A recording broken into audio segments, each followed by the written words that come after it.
The question says, suggest a suitable physical situation for each of the following graphs. There are 3 graphs and we have to suggest a suitable physical situation which will lead to these plots. So the first is position time plot.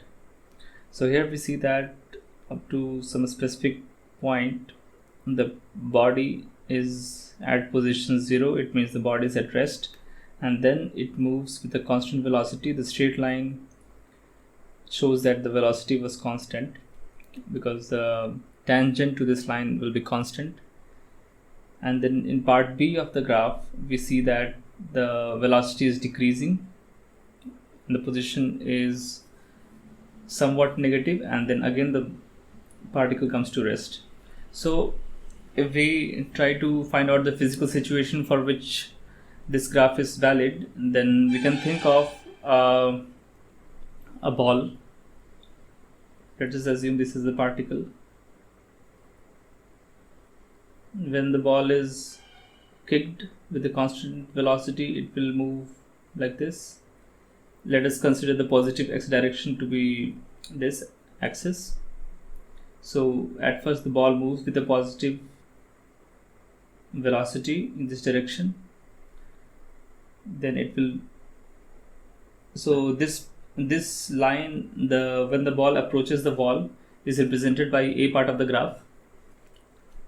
Now the ball reaches here, and then now we see that the position is decreasing. So again the ball will rebound like this and it will reach here. This is the point where the position, the blue line or the particle, the blue line will cut the time axis, that is the 0 position. The ball reaches here. Now the ball moves further in the negative x direction and it reaches somewhat here and then stops. So there may be another wall or some obstacle which will lead to stopping of the ball.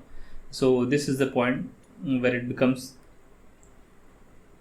where its velocity reduces to 0 or it becomes static for further time. So the this can be represented, the physical situation leading to this graph can be represented by a ball which is strike a wall and then rebounds and then strike another ball and then finally becomes to stop.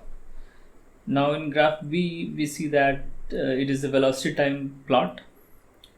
Velocity, the plot starts with a certain velocity and then it reaches to 0 and then it goes to some negative velocity of this approximately the same magnitude, and again it starts with a positive velocity and then again it becomes to 0 and then again it goes to some negative velocity. So this can be assumed and this can be thought of a situation like this. Let us take the positive x direction to be above. Now when we throw a ball with some initial velocity, let's say u, then initially the ball is having a positive velocity. It reaches some highest point with velocity being 0. Now at this point the velocity is 0. Now again the velocity starts increasing in the negative direction, so the velocity becomes negative and then the ball comes to the same initial position with the same magnitude but with a negative sign or a negative direction. Now again the ball will rebound from the ground, losing some of the velocity. It will again go to a full stop at some highest point and then will again come back. So this graph is representing this velocity only. So this point is when the ball is thrown upward and this point is when it cuts the origin. It's the point when the ball reaches the first time its highest position and then it becomes negative. It means the ball has come down at the initial position of the start.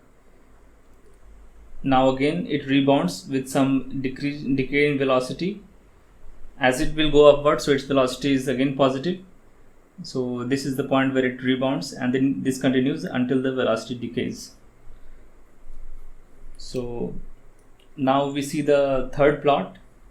We see the third plot as the acceleration is 0 at until certain point of time, and then it suddenly shoots up and then it goes down immediately. So in certain situation, the thing is that this can be explained by sudden change in velocity in a short interval of time. So we can think of a situation like when like this is zero acceleration, it means it represents constant velocity.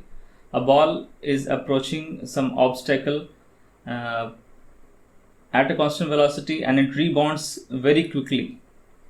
So in a in the physical situation nearby around us can be thought of a cricket ball match where a ball is hit by a bat and it rebounds and it goes and it just changes its velocity from one direction to just opposite direction or some other direction. So in that case the acceleration shoots up to a very high value. So the physical situation for this plot may be thought of a cricket ball rebounding. Thank you.